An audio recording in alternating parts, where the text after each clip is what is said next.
পাউরুটি কেনা নিয়ে বচসা। হাওড়া জগৎবল্লভপুরে ব্যাপক বোমাবাজি, মুড়ে মুড়কির মতো বোমা পড়ে সেখানে, আর এই ঘটনায় দুজন আহত হয়েছে।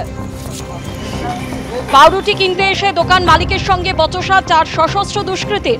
বচসার পর বাইরে থেকে লোক এনে দোকানে হামলা, দোকান লক্ষ্য করে বোমাবাজির অভিযোগ। হামলা বোমাবাজিতে আহত হয়েছেন দুজন। পাউরুটি কারখানা নিয়ে একটি পুরনো গন্ডগোল আছে, সেজন্যই এই ঘটনা কিনা খতিয়ে দেখা হচ্ছে, জানালেন হাওড়া গ্রামীণের এসপি। আমাকে মাল কিনতে ছিল, এসি বলছে ওই যে রুটিওয়ালা বলছি। কে এসেছিল মাল কিনতে? ওই 3-4 জন গুন্ডা ছিল। কি নাম? মাল কিনতে ইনি এসেছিল, আমার কাছে অনেক কাস্টমার ছিল, অনেকে মাল তুলছিল, ইনিও আমাদের মাল কিনতে ছিল। এখন ওই সাহেব বলে আছে, আর একজন আমি আর কাউকে চিনতে পারিনি। তখন বলছে রুটিওয়ালা আমাকে তেড়ে গেছে, যে আমরা শাটারটা বন্ধ করতে পারছি না, মাথায় একবার পিস্তল ধরেছে। তারপর পিস্তল ধরেছে, আমাকে মেয়েছে, আমার হাত যে ভেঙে গেছে। আমি কোনো কারণে ছুটে পেয়েছি না, আমার সামনে বম ফেলেছে। আল্লাহর রহমতে আমার বমের দ্বারা হয়তো আমি উড়েই যেতাম, কিন্তু তখন আমার কিছু। আপনাদের সাথে কোনো কি শত্রুতা ছিল? শত্রুতা বলতে একটা বেকারিকে কেন্দ্র করে একটা সমস্যা। আচ্ছা। আপনি মানে কি চাইছেন? আমি বিচার চাইছি।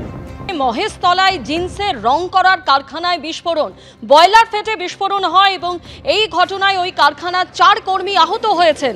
দুজনকে এসএসকেএম হাসপাতালে নিয়ে আসা হয়েছে। আখড়ার রয়্যাল মার্কেটে কারখানায় ফাটল বয়লার এবং এই বয়লার ফেটে 4 জন কর্মী জখম হন। তাদের মধ্যে দুজনকে এসএসকেএম হাসপাতালে নিয়ে আসা হয়েছে।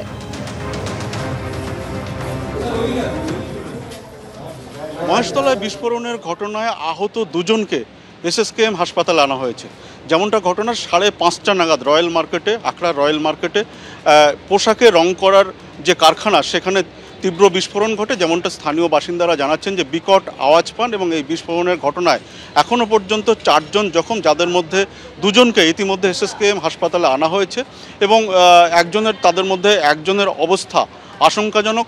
ইতিমধ্যে এমার্জেন্সিতে চিকিৎসাধীন রয়েছেন, যিনি আশঙ্কাজনক, তাকে চিকিৎসকরা দেখছেন এবং আরও দুজনকে এসএসকেএমে আনা হচ্ছে। যেমনটা জানা যাচ্ছে যে 5:30 নাগাদ পোশাকে রং করার দোকান রয়্যাল মার্কেট এলাকায়, সেখানে আচমকা বিস্ফোরণের আওয়াজ হয়। কিসের থেকে এই বিস্ফোরণ, কী কারণে এই বিস্ফোরণ, সেই সমস্ত বিষয় খতিয়ে দেখছে পুলিশ। ক্যামেরায় দীপ্ত চক্রবর্তীর সঙ্গে সত্যজিৎ বৈদ্য, এবিপি আনন্দ, কলকাতা।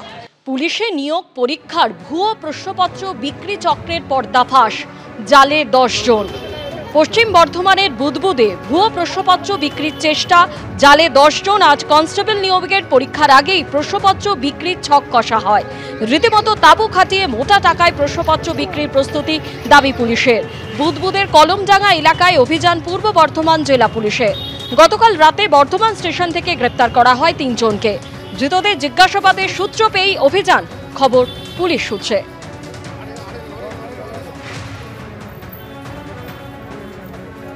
এবিপি আনন্দ, এগিয়ে থাকে, এগিয়ে রাখে।